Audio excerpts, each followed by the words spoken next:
제가 지난 목요일 날 저희 아버님이 저한테 그런 얘기를 하세요. 우리 아버님 집에 바로 옆집이 있는데 그 집이 텅 비었어요. 아니 전에 같으면 아저씨가 왔다 갔다도 하고 아주머니가 왔다 갔다도 하고 그럴 텐데 안 보이더라고요. 그래서 왜 안 보이나 궁금해서 여쭤봤더니 아저씨는 얼마 전에 세상을 떠나고 아주머니는 치매가 와가지고 혼자 계실 수가 없어서 딸이 어머니를 데리고 가서 이제는 그 집에 아무도 없다고 얘기를 하시면서 하는 말이, 가까이 이제 이웃이다 보니까 이제 만날 기회가 있으니까는 이렇게 얘기했대요. 예수 믿으세요. 그게 전도를 한 거예요. 몇 번이고 전도를 하고 예수를 믿으라고 그렇게 얘기를 했는데 결국은 믿지를 않으셨어요. 그리고 남편은 갑자기 이렇게 세상을 떠났고 부인은 친비가 와서 따님 집으로 갔어. 그렇게 해서 집에 아무도 안 계신 거였어요. 제가 그 얘기를 이렇게 다 듣고 있다가 나도 모르게 우리 아버님한테 무슨 얘기를 했느냐면, 아버지 진짜 이렇게 믿고 산다는 것, 예수가 믿어진다고 하는 것이 이게 너무나도 이게 중요한 것 같아요. 귀한 것 같아요. 이것처럼 큰 은혜와 축복은 없는 것 같아요. 그러면서 내 마음에 무슨 생각이 드냐면, 내 인생에 있어서 전부 다 잃어버려도 믿음 하나 지킬 수가 있다고 한다면 나는 그 길을 선택하고 싶다. 이게 너무나도 확실하게 들더라고요. 살아보면은 아시겠지만 인생은 별거 없어요. 사람이 아무리 높은 데로 올라가도 대통령 이상 갈 수 있어요. 근데 대통령이 몇이나 돼요? 요즘 대통령이 된다고 해서 존경을 받아요? 아무리 재산이 많아도 워렌 버핏 같이 이렇게 막 많은 재산을 가질 수 있어요? 그 정도 가진 재산이면 그걸 다 가지고 뭘 할 수 있는데요? 워렌 버핏 이런 복장 보세요. 요즘 유행하는 최신 유행하는 그런 옷들이 아니에요. 그냥 캐캐묵은 옛날 옷이에요. 빌 게이츠도 마찬가지. 기껏 살아봐야 화려하고 큰 집이에요. 그것도 잠깐의 인생 속에서 몇십 년 있는 거예요. 근데 그 사람들은 다 거기에 관심이 많아요. 많은 돈, 많은 사람들로부터 이렇게 사랑받고, 우러러볼 대상이 되고, 존경받고, 높이 올라가서 좀 사람 좀 의식되고 멋있게 좀 살고 싶은데요. 들의 꽃과 같은 인생이에요. 어느 날 한순간에 시들어버려요. 아무도 알아주지 않아요. 내가 이 세상에 왔다가 간 것에 대해서 아무도 신경 안 써요. 역사에 이름이 남겨져요.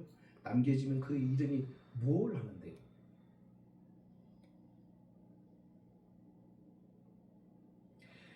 그러면서 생각이 되는 게 그거예요.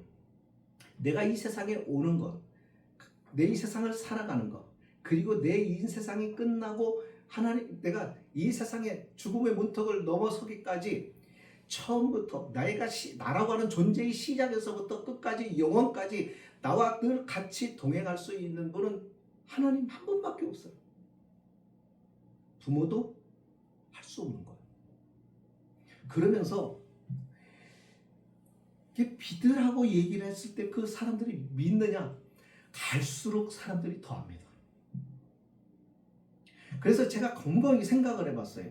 언제 사람들에게 믿음이, 그러니까 막 부흥이라고 그래요. 영적 부흥기라고 그러죠. 교회사적으로 보면 그래요. 막 사람들이 예수를 믿고 막 이렇게 부흥운동 일어날 때가 딱 항상 어느 한 순간이 있었을 뿐이에요. 어느 나라도 다 그렇더라고요. 그게 예루살렘에서 시작해가지고 쭉 시작해서 지금은 남미가 그러더니 남미도 이제 식어요. 어떤 은퇴하신 목사님이 한번 그런 얘기를 하시더라고요. 지금은 교회가 이렇게 부흥기가 아니라 내 믿음 하나 지키는 것도 사명을 가지고 싸워 지켜내지 않으면 이것까지도 빼앗길 수밖에 없는 가장 우리의 인생의 가장 힘든 시기에 살고 있다. 세상적으로 보면은 참 잘 살아요. 진짜 잘 살아요. 그런데 들에 꽃과 같이 씻는다니까요. 많은 재산이 있잖아요.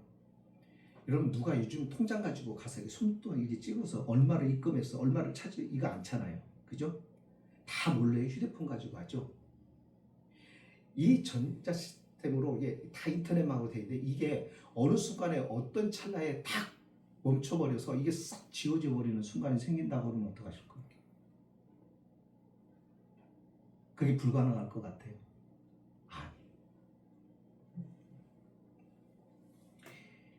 그러면서 내가 지금 예수를 믿고 있는, 내가 지금 믿음이 좋든 안 좋든, 믿음이 성장했든 그렇지 않았든 중요한 건 뭐냐면 내가 이 자리에 예수 그리스도의 이름으로 믿음을 가지고 하나님 앞에 예배 드리러 왔다고 하는 거 이거 자체가요.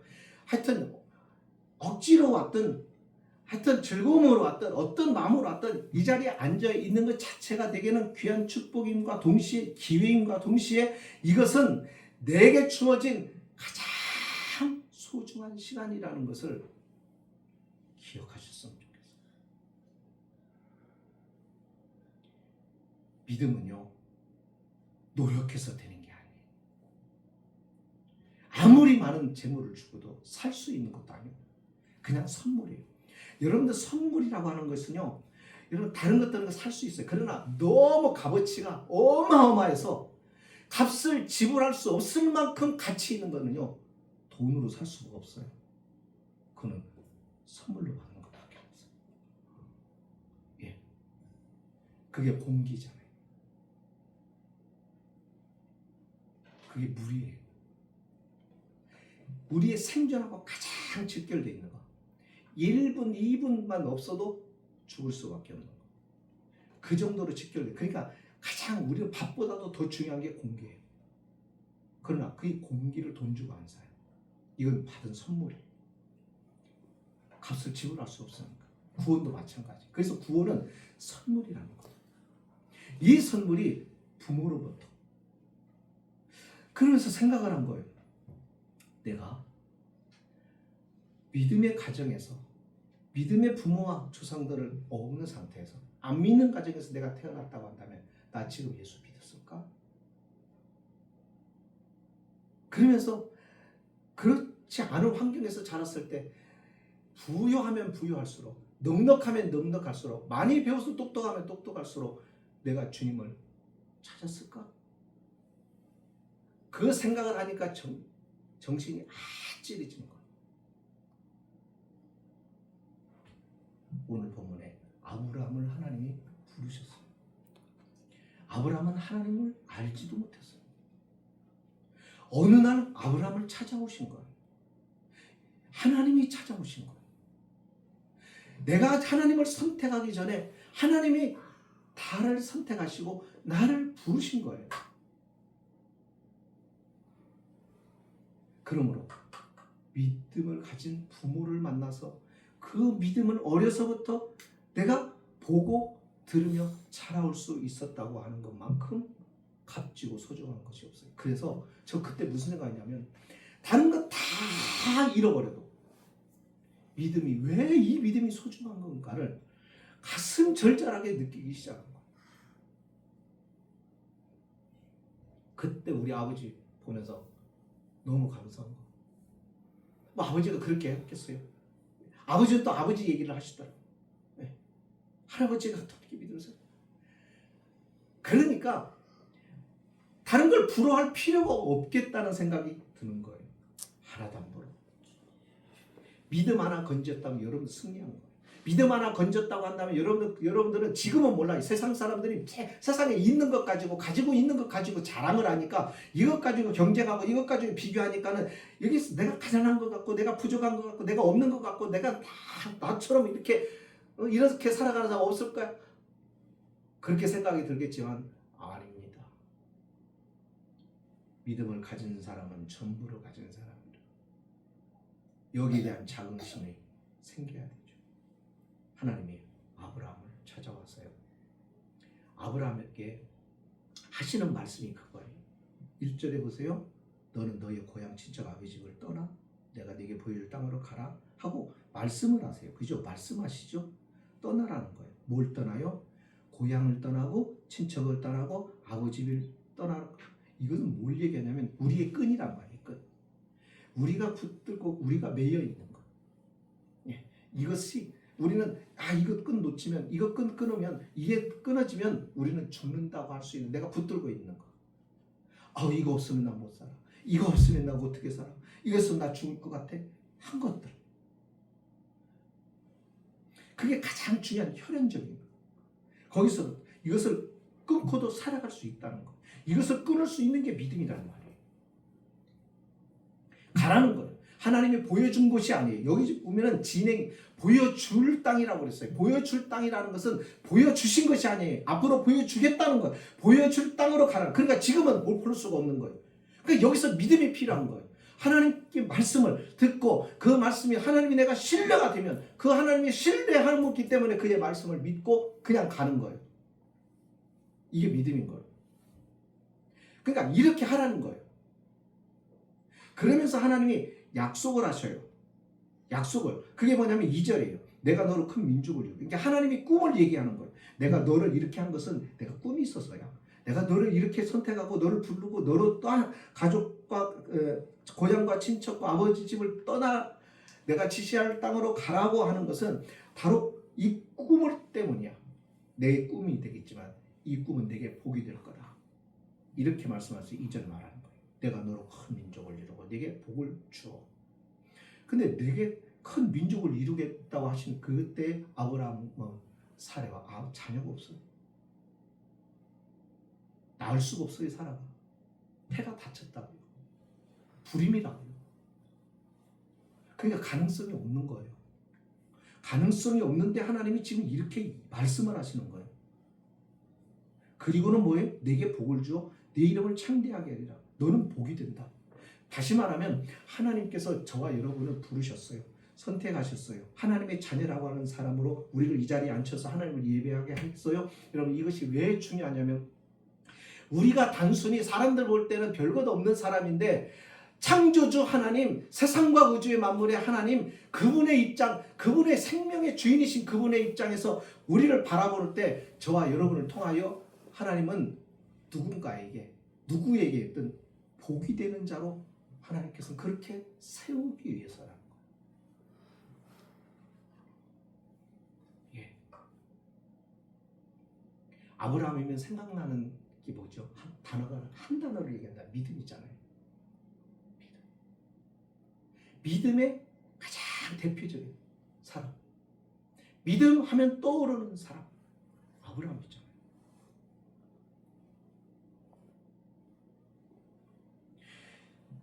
그래서 이스라엘 백성들은 지금도 아브라함의 후손을 자랑스럽게 여겨요.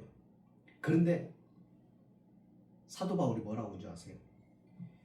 이 유대인들아, 너희가 혈통으로 아브라함의 후손이라고 자랑하지 말라.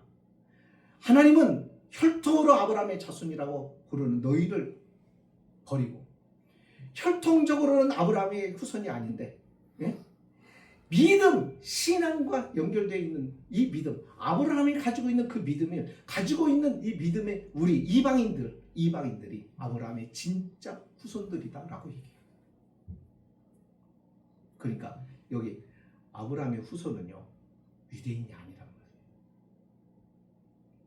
우리란 말이에요.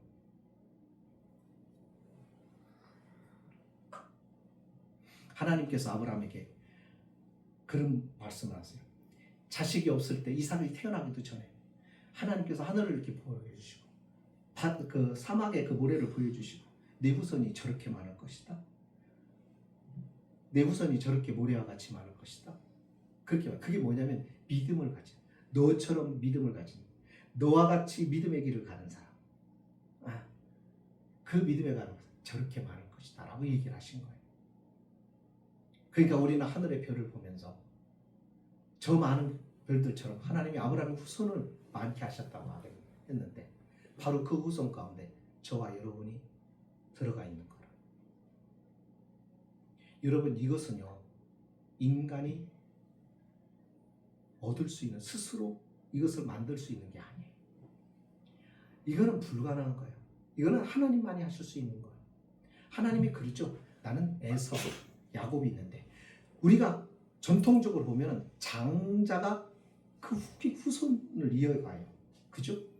그런데 하나님은 이삭을 버리고 야곱을 택해서 이삭의 후손을 이어줘요. 무엇을 의미하느냐면요, 나는 혈통이나 전통이나 습관이나 이게 원하는 게 아니다.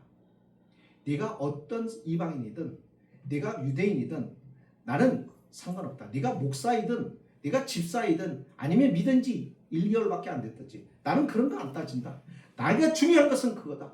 네가 그 믿음을 가지고 하나님을 바라보고 의지하고 살아가느냐.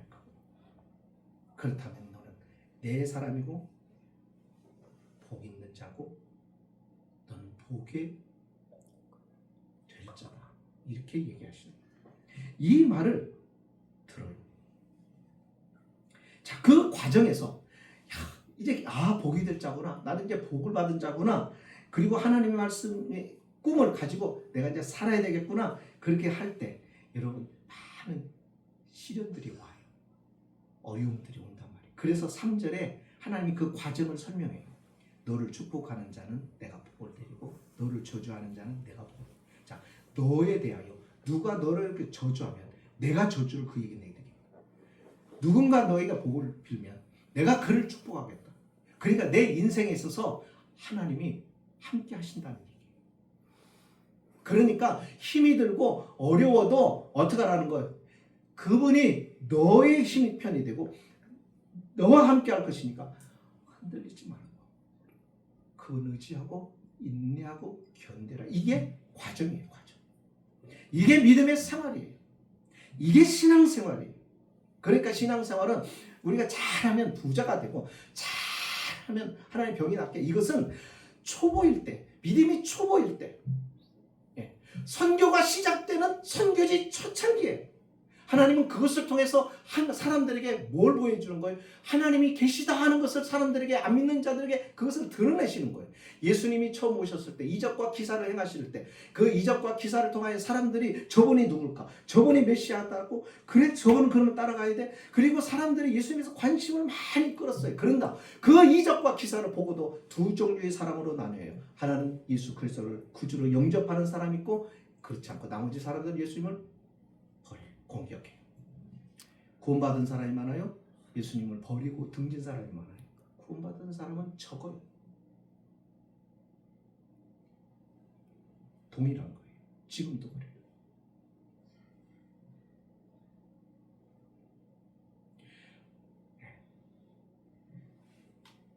그런데요, 아브라함은 어떻게 했어요? 이 말씀을 듣고 4절에 아브라함이 여호와의 말씀을 따라갔어요. 이게 믿음이라는 거죠. 이게 믿음이에요. 여러분, 믿음 생활이 복잡한 게 아니에요. 아주 단순한 거예요. 왜 단순하냐면 아이들도 해야 되는 거거든요. 애들도 해야 되는 게 믿음 생활이거든요. 그러니까 많이 공부를 해서만 할 수 있는 게 아니라고요. 우리 하나님도 할 수 있는 거고, 준호도 할 수 있는 거라. 그러니까 믿음 생활은 사실 쉬운 거예요. 하나님 말씀 듣고, 애들 다 엄마 말 들어, 아빠 말 듣고 따라가, 졸졸 따라가. 그게 신앙생활. 자, 그러면 우리가 하나님의 말씀을 알아들어야 되죠. 이게 중요한 거예요. 하나님의 음성을 들어야 되잖아요. 하나님의 음성이 들리지 않고 하나님이 뭐라고 얘기했는지를 모른다고 한다면 그게 하나님을 따라갈 수가 없죠. 아브라함처럼 이게 여호와의 말씀을 따라가고가 이게 안 되는 거예요.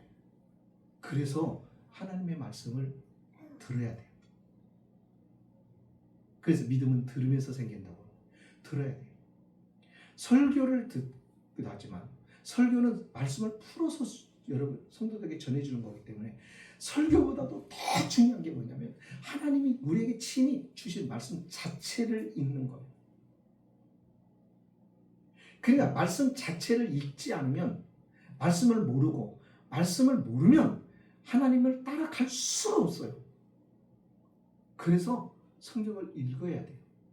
근데요, 성경을 안 읽고 신앙생활하는 것들이 대부분이에요. 우리는 성경을 말씀을 읽고 따라갑시다. 따라갔다고 했잖아요. 본인만 따라간 게 아니에요. 자기 조카도 데리고 갔어요. 고아가 된 자기 조카. 부모를 일찍 여인 잃어버린 그 롯도 챙겨가지고 데리고 같이 갔단 말이에요. 예. 그도 함께 갔어요. 그러니까 아브라함은 자기가 영향력을 끼칠 수 있는 사람들 다 데리고 이끌고 어쩌면 불평하는 아이들도 있었고 조카도 롯도 불평했을지도 몰라요. 그러나 잘 설득하고 해서 끌고 함께 갔어요. 거기 하나님의 말씀에 순종하고 갔어요. 거기만 간 게 아니에요. 5절 보세요. 그의 아내 사레와 조카 롯과 하란에서 모았던 모든 소유, 재산과 그때 얻었던 종들, 집의 종들을 다 데리고 떠난 거예요. 다 이끌고. 그 과정이 쉬웠겠습니까? 어려웠죠. 설득해야죠. 기다려야죠. 참아야죠. 끝없이 원망도 듣고요. 그랬을 거예요. 우리가 자녀를 키우면서도 그래요. 목사 가정에서도 마찬가지고 누구나 그래요. 그게 장로든 목사든 가정에서도요. 자녀를 키울 때, 자녀가 신앙적으로 키울 때 신앙보다는 세상하고 너무 이렇게 많은 공간을 같이 하고 있다 보니까 사람 친구들하고 이렇게 어울리면서 학교에서 어울리면서 그렇게 하면서 만들어진 것들이 있어요. 생각들이 있어요. 그것과 신앙이 자꾸 이렇게 부딪히는 경우예요. 그러니까는 안 따라와야죠. 그러나 그 과정들을 다 인내하며 기도하며 그걸 견디면서 가야 돼요. 그게 부모의 역할이에요. 그걸 다 하면서 이끌고 가는 거. 그게 쉽지가 않았죠. 때로는 그 자식 때문에 울어야 되고, 때로는 막 고통 속에 가슴을 치며 애통 하나님을 부르짖어야 되고, 이해해야 되고, 설득해야 되고, 그러다가 돌아서면 또 그 마음 돌리려고 기다려야 되고. 이게 주님의 마음이에요. 그것을 다 치는 거예요. 그렇게 한 거예요. 왜 그렇게 하냐? 그게 가치가 있으니까. 그게 소중하니까. 그게 너무 귀하니까. 그러니까 다 못해줘도 내가 재산은 못 물려줘도 그거 하나는 분명하게 준다고 한다면 나가 살 뿐만 아니라 이 아이도 영원히 사니까 그 한 가지 때문에 그렇게 했어요. 그래서 마침내 하나님이 보이는 곳, 내가 너에게 보여줄 땅으로 가라고 해서 갔어요. 갔는데 하나님이 거기 이르게 하셨는데 그게 어디예요? 여기 가나안 땅이었어요. 가나안 땅에 들어갔다. 어떻게 해서요? 마침내. 그러니까 마침내는 많은 시간이 필요했고 여러 가지 환경의 어려움들이 필요했고 거기에는 참고 인내가 필요했고 그게 다 한 단에 응축되어 있는 거예요. 마침내. 그리고 그는 7절에서 하나님 앞에 제단을 쌓습니다. 결과는 그거예요. 하나님 나를 부르시고 내게 약속하셨던 것을 내가 믿음으로 순종했더니 하나님이 내게 그 약속을 지켜주셨고 나를 인도하여 주셨나이다. 그리고 하나님 앞에 인정하고 하나님 앞에 높이는 하나님을 인정하는 제단을 쌓은 거예요. 저는 신앙생활이 복잡한 것은 아니에요. 간단해요. 쉬워요. 아이도 다 할 수 있고요. 글자가 물 모르는 문맹도 할 수 있는 게 신앙생활. 근데 그 쉬운 거를 모르겠어요. 우리 목사님들이 힘들게 신앙생활을 가르쳐 와서 힘들게 생각하는 거지. 쉬운 거예요. 말씀을 읽으세요. 읽다 보면은 그냥 읽으세요. 읽다 보면 하나님 음성이 들려요. 10장을 읽잖아요. 10장이 다 들어오질 않아요. 10장을 읽다 보면은 가다가 어느 순간에 가슴에 확 닿고 내 생각에 머물고 마음에 머무는 말씀이 있어요. 그러면 그 말씀을 붙들고요. 좀 생각을 해보세요. 하나님, 이 말씀이 왜 내 마음에 꽂힐까? 이 말씀이 그러면서 생각을 해보세요. 생각을 하다 보면 하나님이 그 생각 속에 지혜를 주세요. 그 지혜가 뭐냐면 인생에서 내가 어떻게 살아야 되겠까? 그 말씀이 때로는요 내가 오늘 해야 할 일일 수도 있고요. 오늘 내가 기억하고 있어야 되는 말씀일 수도 있고요. 그렇게 하면서 살아가는 거예요. 그 말씀을 그렇게 하다 보면 말씀이 늘 우리 생각 속에 머물고 마음 속에 머물다 보면 마음도 생각도 주님과 가까워지잖아요. 그렇게 하면서 나도 모르게 주님을 닮아갈 뿐만 아니라 그것이 신앙생활이에요. 그것이 하나님의 말씀대로 살아가는 거예요.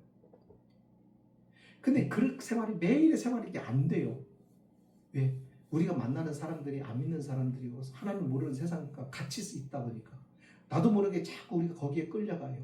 우리 안에 뭐가 있어요? 죄가 있으니까 자꾸 죄는 죄끼리 친해진다고 자꾸 거기하고 가까워지는 거예요. 이게 우리의 본성이에요. 이게 타락한 본성이에요. 그런 우리를 다시 회복시키고 다시 와서 경각심을 갖고 다시 와서 우리가 긴장을 하고 다시 와서 길을 찾고 다시 와서 생각하면서 발견하게 하는 나의 자신의 현재의 자리를 깨닫게 하는 게 뭐예요? 주일날 예배를 통해서. 그래서 우리가 다 예배를 통해서 다시 한번 생각하고 하나님 앞에서 나의 자리를 찾는 거예요. 내가 지금 제자리에 있나? 내가 지금 제대로 방향을 잡고 가고 있나? 하는 것을 확인시켜주고 그렇지 않으면 그렇지 않다. 그러니까 바로 잡아야 된다. 이것을 알게 해줘요. 그렇게 하면서 가라가요. 그러다 보면은 하나님을 사랑하게 되고 좋아지고 재미가 있고 또 그러면서 즐거워지고 왜? 인생에 분명한 목표가 정해져 있으니까 내 인생은 죽음 너머에 이룰 것이 있다는 것이 확신이 되니까 두려움이 사라져버리고 다른 사람은 비교해서 막 열등감 느낄 때 우리는 열등감이 안 느껴지는 거 오히려 주님을 생각하면서 위로와 힘을 얻는 거예요. 이게 다른 차원의 삶이에요. 멋있다고요. 그러니까 세상 사람들의 말로는 도가 튼 거예요. 믿음의 길은 행복하다고 얘기했잖아요. 즐거워요.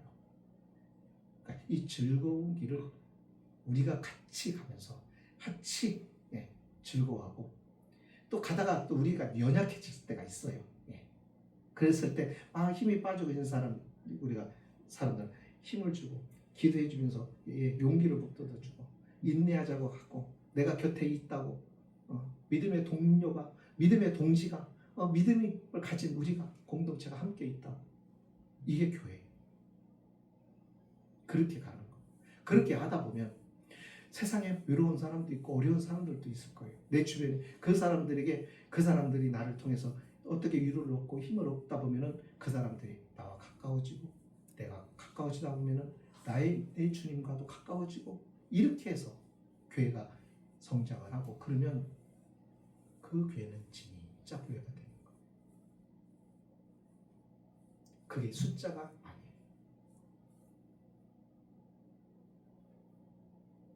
자꾸 우리는 세상적인 성공의 병이 걸려서 숫자로 막 뭔가를 하고 많아야 좋은 것으로 생각하는데 성경은 어디도 그렇게 말을 안 해요.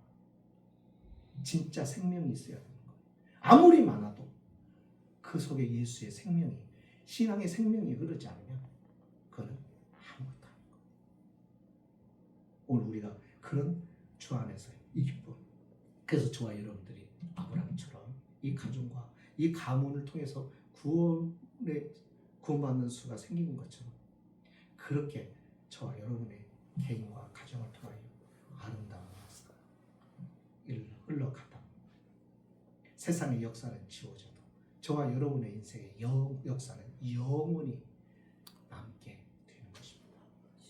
이 귀한 자리에 여러분이 있다는 것을 꼭 기억하세요. 여러분은 보통의 사람과는 다른 영원한 삶을 살아야 하나님의 사람.